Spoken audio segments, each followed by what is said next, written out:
సుమా TV వారికి నమస్కారం అండి. నా పేరు వెంకటలక్ష్మి. నేను కువైట్‌కి 2022 డిసెంబర్‌లో వచ్చాను. మరి కుటుంబ సమస్యలను బట్టి నా భర్త వల్ల నాకు ఆధారం లేదు. నాకు ముగ్గురు బాబులండి. మరి నేను వారిని చిన్నప్పటి నుంచి కూడా కష్టపడి చదివించాను. మరి ఇప్పటి వరకు పెంచాను. పెద్ద బాబుకి వివాహం అయింది. ముగ్గురు బిడ్డలు. మరి చిన్న వయసులోనే మేము మ్యారేజ్ చేసడం జరిగింది. మరి మా కుటుంబ సమస్యలు ఎక్కువవుతూ వచ్చాయండి. వచ్చితే ఆర్థికంగా మేము చాలా బాధలు పడి బయటకు వచ్చాను. మా బంధువులు ఆవిడే ఎందుకు అక్కడ ఉండడం, ఇక్కడికి రా, ₹1,00,000 ఇప్పిస్తానని తీసుకొచ్చింది. తీసుకొచ్చి ఆమె ఇప్పుడు పట్టించుకోలేదండి. నేనున్న ఇంట్లోనే ఒక ఆవిడ ఉండేది, తెలుగు అమ్మాయి. ఆవిడని చాలా బాధ పెట్టారు. నేను వెళ్ళక ముందు నుంచి జీతం ఆపేశారంట. ఆమెను కొట్టేసేవారు, తిట్టేసేవారు. ఒకరోజు చాలా గట్టిగా కొట్టేశారు. వచ్చి ఫోన్ తీసేసుకున్నారు. ఎవరితో మాట్లాడనిచ్చేవారు కాదు. నాకున్న వార్నింగ్ ఇచ్చారు వాళ్ళు. నువ్వు ఫోన్ ఇచ్చినా ఏం చేసినా నీ ఫోన్ కూడా తీసేసుకుంటామని చెప్పారు. కానీ నేను ఏం చేశానంటే, ఆ అమ్మాయి ఒకరోజు మాట లేకుండా పడిపోయింది. చాలా గట్టిగా విపరీతంగా కొట్టేశారు. కొట్టేస్తే నేను ఏం చేశానంటే, ఆ అమ్మాయి బాధ చూడలేక ఏదైతే అయ్యిందనేసి నేను ఫోన్ చేశాను. ఫోన్ చేసి వాళ్ళ బంధువులకి వాళ్ళకి ఫోన్ చేసి నెంబర్లు తీసుకుని, అమ్మాయి రాసుకున్న నెంబర్లు ఉంటే చేశాను. చేసుకున్న కాడి నుంచి నా ఫోన్ కూడా తీసేశారు. వాళ్ళు వచ్చి ఆ అమ్మాయిని మరి విలేకరు ద్వారాగా అమ్మాయిని ఏం చేశారంటే తీసుకొని వెళ్ళిపోయారండి డబ్బులు కట్టి. అమ్మాయి జీతం కూడా ఇవ్వలేదండి. జీతం కూడా ఆవిడకి మీ ఏజెంట్కి ఇచ్చేసాను ఈవిడ అన్నది. మరి ఏజెంట్ తీసేసుకున్నదో లేదో మరి ఆవిడకి ఇచ్చేసాను. ఖచ్చితంగా ఆవిడని అడిగితే ఇచ్చేసానని చెప్పింది. మరి ఎంతవరకు నిజమన్నది తెలియదు. మరి ఈవిడ ఏనాడు కూడా మా జీతాల కోసం అడగలేదండి. నా జీతం కూడా ఆపేశారు. ఆవిడని ఎప్పుడైతే ఫోన్ చేసి చెప్పానో అప్పటి నుంచి కూడా నన్ను కూడా బాధ పెట్టారండి. నా ఫోన్ ఆఫ్ చేసేసారు. మరి ఒక్కదానితోనే నలుగురు చేయించి పని చేయించేవారు. ఈ అమ్మాయి వెళ్ళిపోయింది. ఎవరు వచ్చినా ఒక నెల కంటే ఎక్కువ ఉండేవారు కాదండి ఆ ఇంట్లో. నా జీతం ఇవ్వట్లేదని ఆవిడకి ఎన్నిసార్లు ఫోన్ చేసినా ఈవిడ ఏకమైపోయి ఫోన్ చేస్తుంది మాకు అని ఫోన్ తీసేసుకున్నారండి. అలా నేను సంవత్సరం బాధపడ్డానండి. సంవత్సరం 6 నెలలు 5 నెలలు బాధపడ్డానండి. మరి ఇంట్లోకి మార్చి మాకు తెలిసిన ఒక ఆవిడకి ఫోన్ చేసి నేను ఇలా బాధపడుతున్నాను, ఎక్కడ అప్పులు అక్కడే ఉన్నాయి, జీతం ఇవ్వట్లేదు, వీళ్ళు ఎంత బాధ పెడుతున్నారు, తిండి ఉండట్లేదు, నిద్ర ఉండట్లేదు అనేసి అంటే మళ్ళీ ఈవిడ ఏం చెప్పేది అనుకుంటున్నారండి, ఆవిడకి హెల్ప్ చేయడం వల్ల ఈ అమ్మాయికి ఇలా వచ్చిందనేసి చెప్పేది. మరి నా ముందు ఒక ప్రాణం పోవడం ఇష్టం లేక నేను తెగించాను. కాకపోతే ఆవిడకి నేను ఒక వార్నింగ్ ఇచ్చాను. నన్ను కొట్టడానికి, తిట్టడానికి, పోవడానికి కారణం ఏంటంటే నేను అన్నాను, నేను కొట్టడం ఈ అమ్మాయిని ఇంత బాధ పెట్టను. నేను వీడియో తీసి ఇండియాకి పంపిస్తే ఇండియా వాళ్ళు నిన్ను ఊరుకోరు. నన్ను ఏమన్నా చేసావంటే మాత్రం ఇండియా వాళ్ళు ఊరుకోరని మరి ఆవిడకి వార్నింగ్ ఇచ్చాను. దాంతోపాటు ఆవిడకి ఇంకా కోపం వచ్చేసి నన్ను అయితే ఏమనేది కాదు, కానీ ఇస్తారమని పని చేసేసి ఒక్క నిమిషం కూడా కూర్చొని ఇచ్చేది కాదు. రాత్రి 3 గంటల వరకు 4 గంటల వరకు కూడా పని చేయించుకునేది. మరి అలాగే చేసేదానండి. అలాగే నాకు జీతం కట్టేది కాదు. ఎంత పని చేసినా మరి నాకు జీతం కట్టేది కాదు. ఇంట్లో చాలా ఇబ్బంది పడిపోయారు పిల్లలు.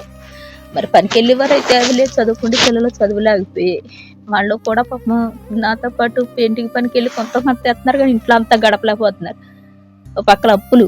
ఇక్కడి నుంచే నేను అప్పు చేసి ఒక ఆవిడ తెలిసిన ఆవిడ ఉంటే ఆవిడ దగ్గర అప్పు చేసి మళ్ళీ ఆమె నా బాధ చూడలేక అప్పిచ్చిందండి. అప్పిస్తే ఆవిడకి 75,000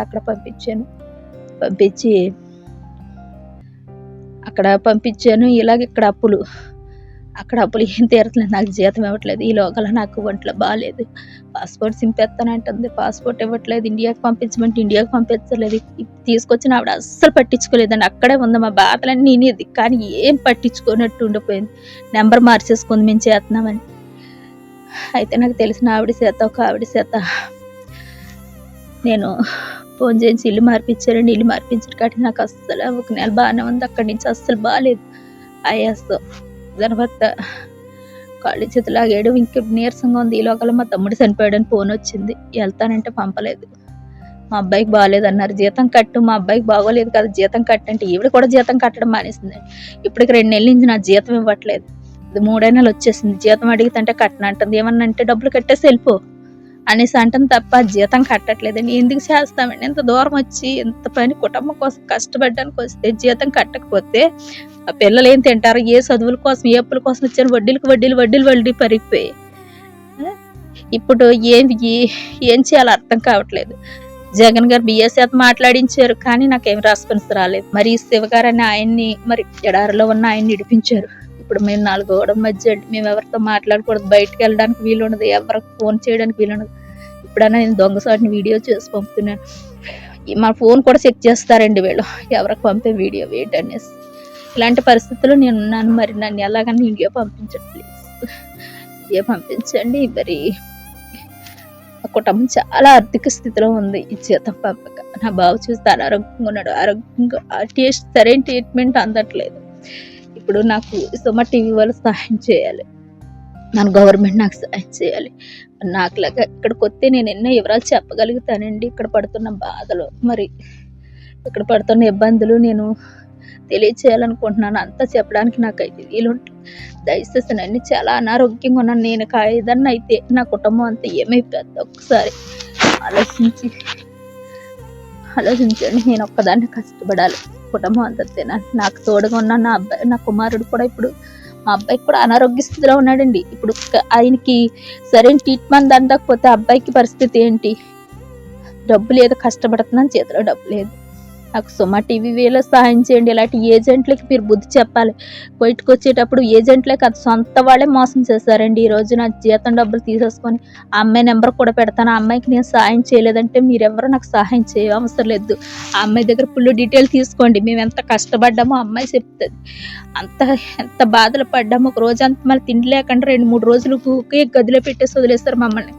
అయినా సరే మేము భరించాము, ఎందుకంటే ఆ జీతం కోసం. ఆ జీతం ఇవ్వట్లేదు. ఇప్పుడు మేము ఎంత బాధలు పడుతున్నాం ఇక్కడ. మరి దయచేసి ఇంకా ఇక్కడ ఉండే కంటే నా ఇండియాలో నేను కూలి పని చేసుకోవడం బెస్ట్ అనిపిస్తుంది. దయచేసి నన్ను ఇక్కడి నుంచి విడుదల చేయండి, నా కుటుంబంలో కలపండి.